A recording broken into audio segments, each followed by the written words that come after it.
Morning बच्चों। आज हम क्लास 7 के चैप्टर नंबर 8 कंपेयरिंग क्वांटिटीज़ के बारे में पढ़ेंगे। हम डेली लाइफ में अक्सर तुलना करते हैं एक दूसरे क्वांटिटी से या सेम क्वांटिटीज़ के अंदर में। जैसे क्लास में किस बच्चे ने कितने मार्क्स लिए, उसका परसेंटेज क्या है, उसने कितना परसेंट हासिल किया है, कौन बेहतर किया है, इसी के बारे में इस चैप्टर में हम लोग अध्ययन करेंगे। तो बच्चों, कंपेयरिंग क्वांटिटीज़ में दो शब्द हैं। एक comparing means compare something to और विथ। सिमिलरली क्वांटिटीज़ जिसको हिंदी में राशियाँ कहते हैं। राशियाँ बहुत प्रकार की हैं, जैसे वेट, वजन, कैपेसिटी। वेट में क्या होता है, इनका जो यूनिट होता है वो आप देखेंगे किलोग्राम, हेक्टोग्राम, डेकाग्राम, ग्राम, डेसीग्राम, सेंटीग्राम और मिलीग्राम। इसी तरह कैपेसिटी यानी तरल पदार्थ, जैसे दूध, पेट्रोल, डीजल। जो लिक्विड पदार्थ है उनको हम कैपेसिटी में मापते हैं और इसका यूनिट होता है kilolitre, hectolitre, decalitre, litre, decilitre, centilitre and millilitre. इसी तरह डिस्टेंस में आप लंबाई, चौड़ाई, ऊंचाई तीनों आ जाता है। और डिस्टेंस का जो यूनिट होता है वो kilometre, hectometre, decametre, decimetre, centimetre and millimetre. इसी तरह होता है time.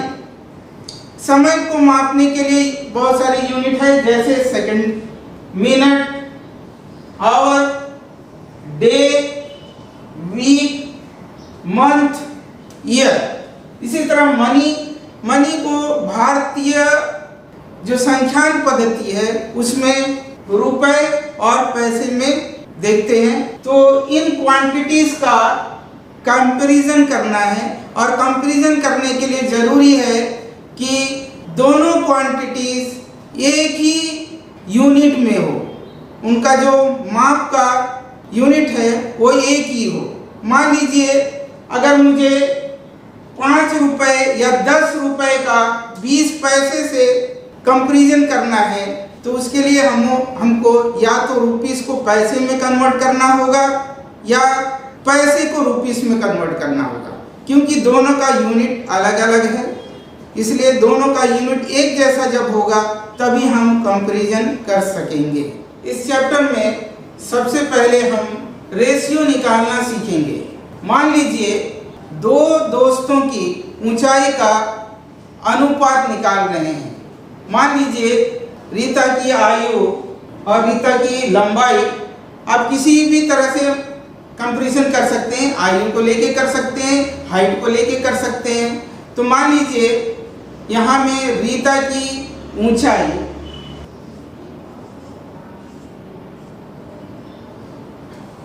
रीता's height equal to 120 centimeter and Sita's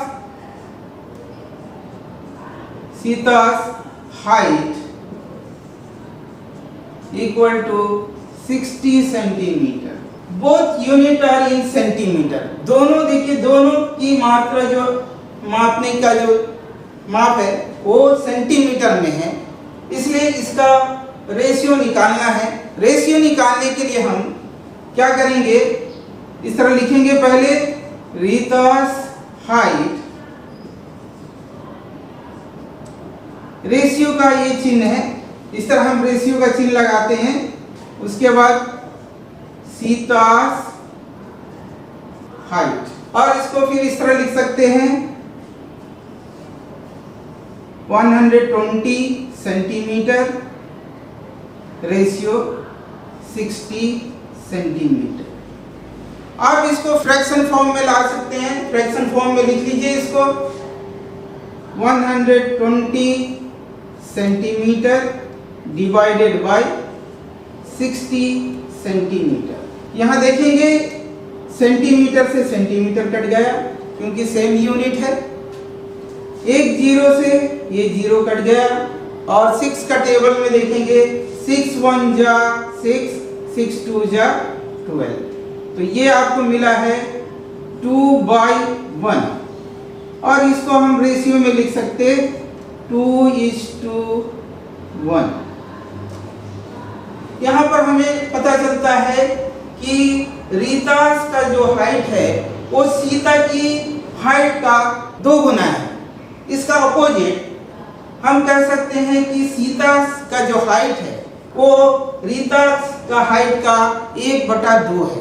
हम एक एग्जाम्पल लेते हैं, जैसा find the ratio of 5 rupees to 50 paise. यहाँ हम देखते हैं कि यहाँ पे एक जो है 5 रुपीज में है और दूसरा 50 पैसे में। दोनों का यूनिट जो है वो अलग अलग है। इसके लिए हम क्या करेंगे, या तो इस रुपए को हम पैसे में कन्वर्ट कर देंगे या 50 पैसे को रुपीस में कन्वर्ट कर देंगे। सबसे अच्छा ये होता है कि बड़े यूनिट को हम छोटे यूनिट में कन्वर्ट कर दें। तो हमें मालूम है 1 rupees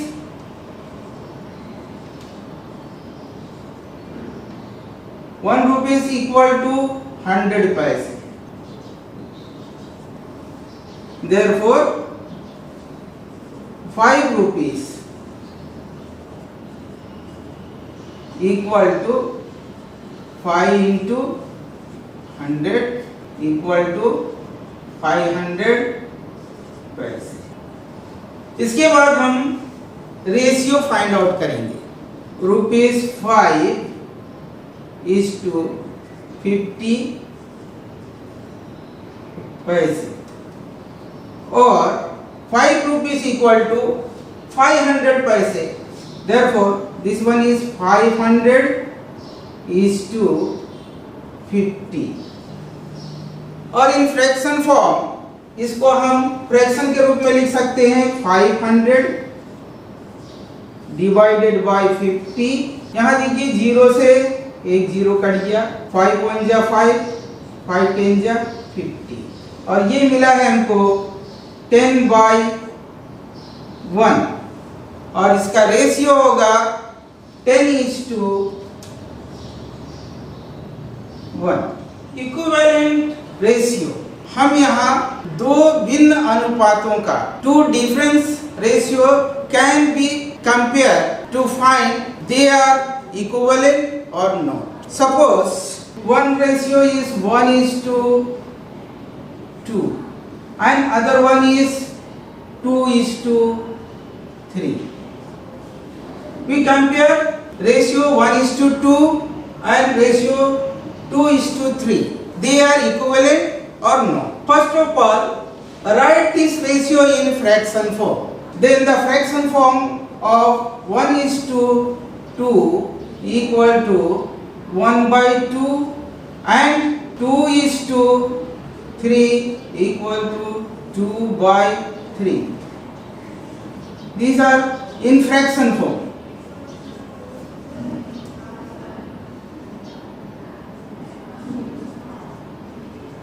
Now this fraction form ratio 1:2 is converted into like fraction. Then 1/2 equal to 1/2 into 3/3। ये 3 कहाँ से आया? इसके लिए हम दूसरा जो फ्रैक्शन का रेशियो का फ्रैक्शन फॉर्म है उसका डिनोमिनेटर का पहले वाले फ्रैक्शन के साथ में मल्टीप्लाई कर देते, न्यूमरेटर एंड डिनोमिनेटर में मल्टीप्लाई कर देते और इस तरह मिलता है 3/6। Similarly 2/3 equal to 2/3 into 2/2 and this equal to 4/6। यहाँ पे हमें मिलता है एक 3/6 और दूसरा मिल रहा है 4/6। तो यहाँ पता चलता है कि 3/6 is less than 4/6 और 1/2 is less than 2/3. Hence, these fractions are not equivalent. The second point is percentage. The symbolic representation of percentage is this one. This word is derived from Latin word percentum.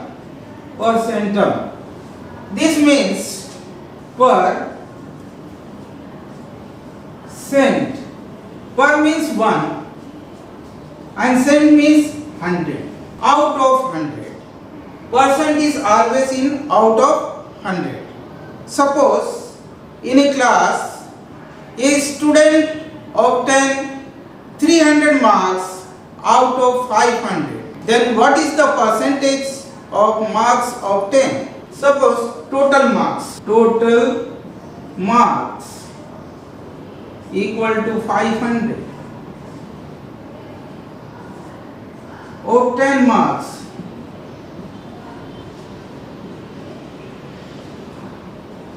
300. Then what is the percentage of marks obtained? Let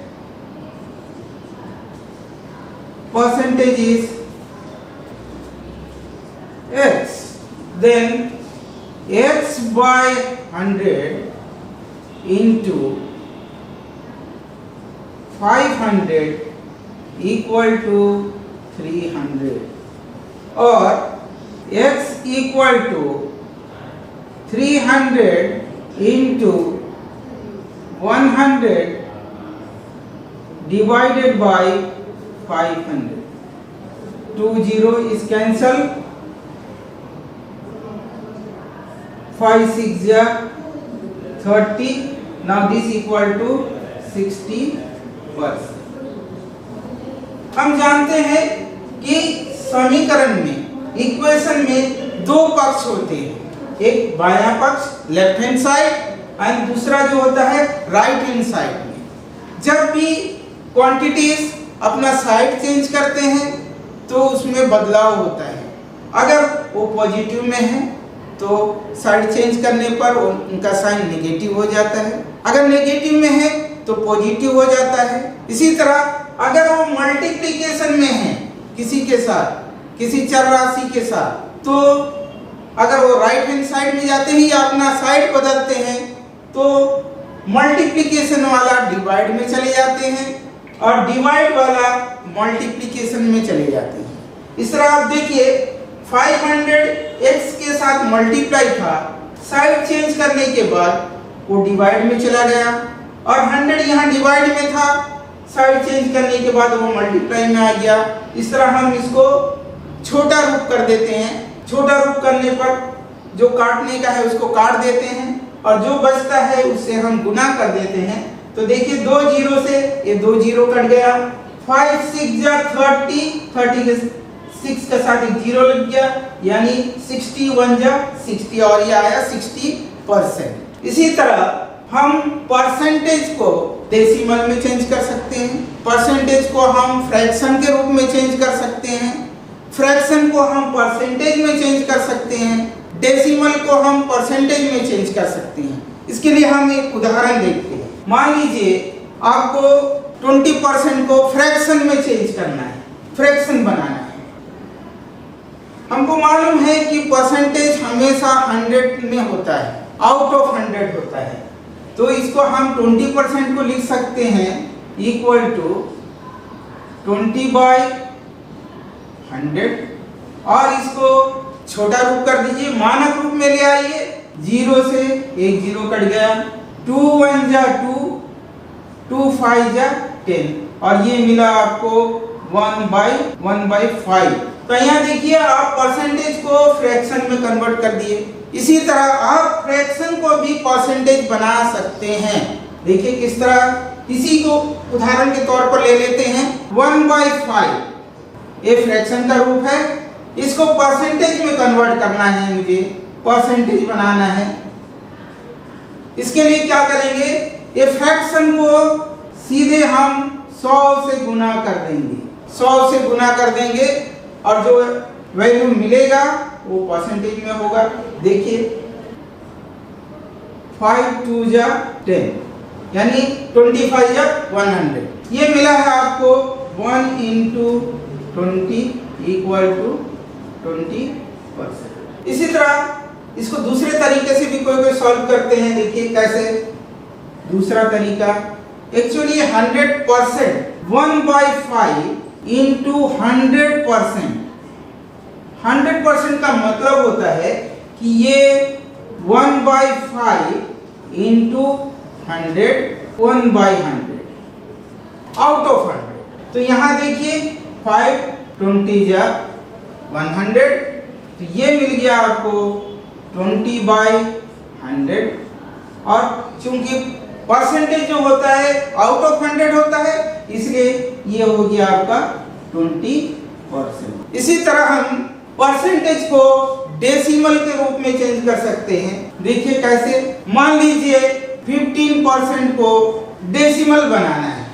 decimal बनाना है, इसके लिए क्या करेंगे, हमें मालूम है कि percentage हमेशा आउट ऑफ 100 होता है, तो 15% को हम लिख सकते हैं 15/100। और आपको मालूम है जब नीचे की संख्या 00 में यानी 100 हो, 10 हो, 1000 हो, तो यहाँ देखिए 2 जीरो है। 100 में कितना जीरो है?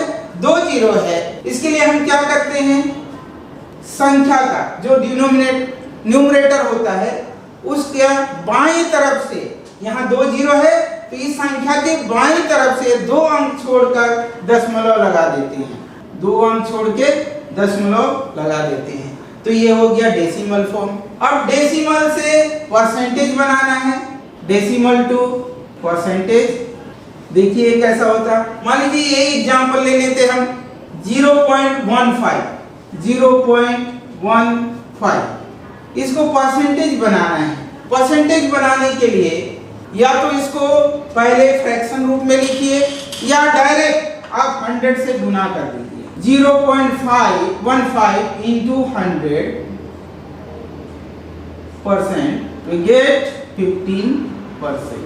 और मैं बोला इसको आप पहले डेसिमल में ले आइए, फ्रैक्शन रूप में ले आइए डेसिमल को, तो इसको इस तरह भी कर सकते हैं आप 0.15 इक्वल टू 15/100, ये हो गया 100। और आउट ऑफ 100 इक्वल टू होता है परसेंटेज, और ये हो गया आपका 15।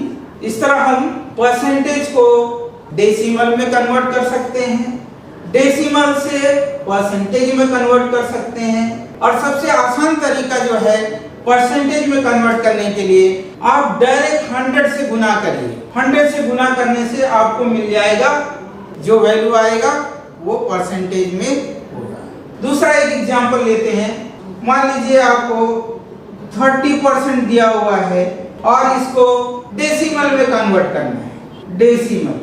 डेसिमल में कन्वर्ट करना है, तो आप क्या करेंगे, परसेंटेज हमेशा क्या होता है आपका 100 आउट ऑफ 100 होता है, तो आप इसको लिख सकते 30/100।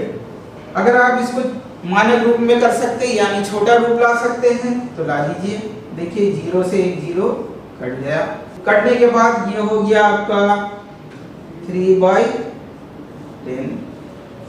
चूंकि यहाँ एक 0 है इसलिए न्यूमरेटर की जो संख्या होगी उसको बाईं तरफ से एक अंक छोड़कर दशमलव लगा देंगे और ये हो जाएगा आपका 0.3। इस तरह इसको हम डेसिमल बना दिए। अब डेसिमल से परसेंटेज बनाना है, इसके लिए आपको कुछ नहीं करना, डायरेक्ट जो डेसिमल दिया हुआ है 0.3 इसके साथ में 100 का मल्टीप्लिकेशन कर दीजिए और जो मिलेगा आपको वो होगा, एक अंक के बाद में दशमलव है, दशमलव लगा दिया और ये हो गया आपका 30%। बच्चों यहाँ जो तीसरा पॉइंट है जो सीखने के लिए है वो प्रॉफिट एंड लॉस, जिसको हिंदी में लाभ और हानि कहते हैं। अक्सर बिजनेस में जब कोई वस्तु हम खरीदते हैं तो उस वस्तु का जो रेट होता है, जो खरीद का मूल्य होता है, उसको हम कॉस्ट प्राइस कहते हैं। खरीद मूल्य को जिस प्राइस पर हम खरीदते हैं उसको हम कॉस्ट प्राइस कहते हैं, कॉस्ट प्राइस।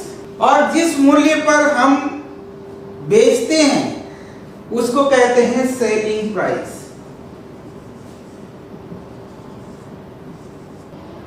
अब इस बिजनेस में 3 कंडीशन हो सकते हैं, या तो आपको प्रॉफिट हो सकता है या लॉस हो सकता है, दूसरा condition.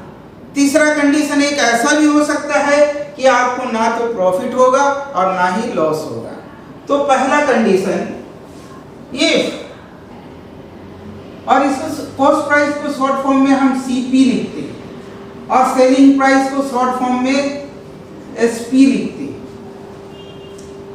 And if SP is greater than CP तब मुझे प्रॉफिट होगा। If SP selling price is greater than cost price, then we get profit. We made profit. And if second one, if CP is greater than SP, then loss.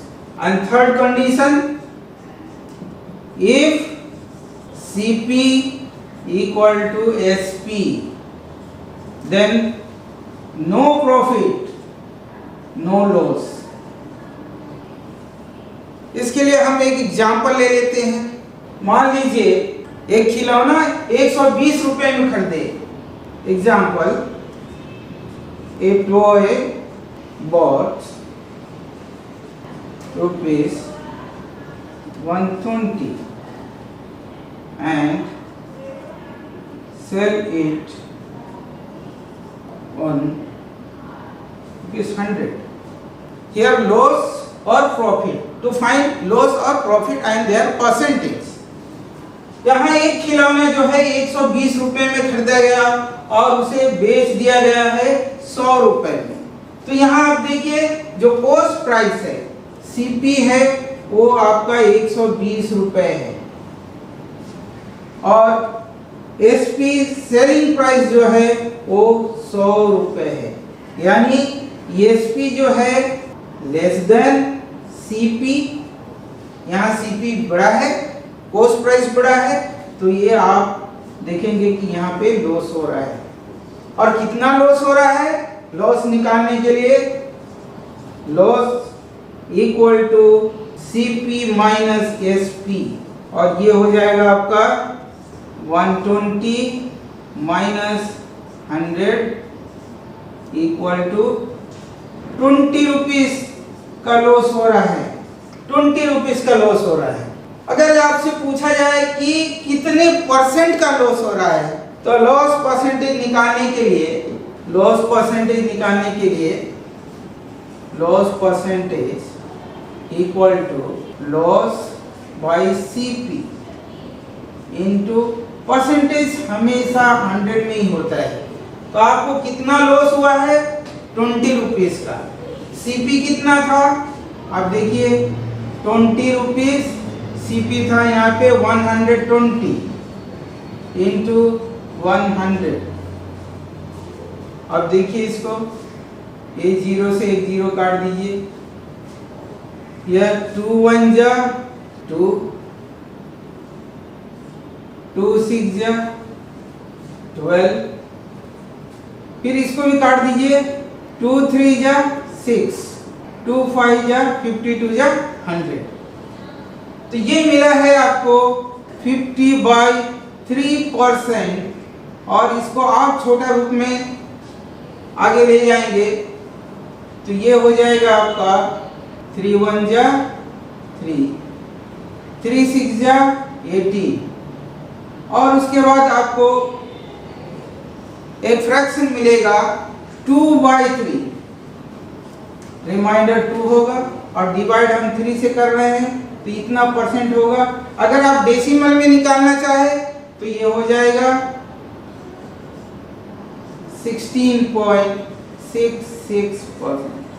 Repeated है, हम इसका ऊपर एक चिन्ह लगा देंगे, यानी 6 जो है रिपीट हो रहा है, इसलिए इसका परसेंटेज हो गया 16.6। बाद बच्चों हम लॉस और लॉस परसेंटेज निकालना सीख गए हैं। अब देखते हैं प्रॉफिट परसेंटेज और प्रॉफिट कैसा निकाला जाता है। इसके लिए हम एक एग्जांपल लेते हैं। मान लीजिए एक टी शर्ट, एग्जांपल के रूप में एक टी शर्ट